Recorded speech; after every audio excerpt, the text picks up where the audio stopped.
хүүхдүүдээ Солонгос руу явуулж байгаа шалтгаан маань нөгөө боловсрал. Тэр нь бас амар таалагдсан учраас би юу нь бол хэдүүлээ энийг сонгороо л гэж хэлмээр байна да. Сайн байна уу? Тамирын ээж мөхцөл байна. Манай хүн Чуван сургуульд одоо хэлний бэлтгэлээр сурахаар явж байгаамаа.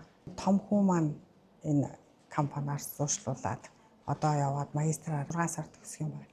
Тэгээд ер нь надад их найдвартай санагдаад тэгээд хоёр дахь хүүхдээ одоо энэ хэдүүлээ компаниар зуршлуулж байгаамаа.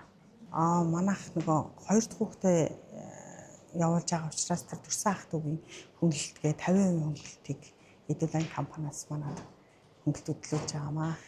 За миний хувьд бол яг хамгийн чухал юм нь одоо Солонгос улсын боловсролын систем надад аюул таалагдсан. Тийм учраас энэ Солонгос улсыг зорихоор болсон гэхүү дээ.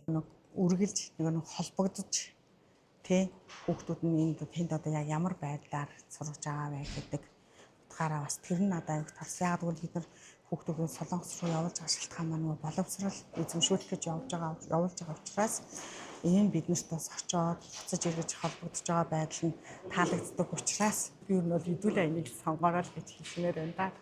Зөв сонголт, ирээдүйн баталгаа.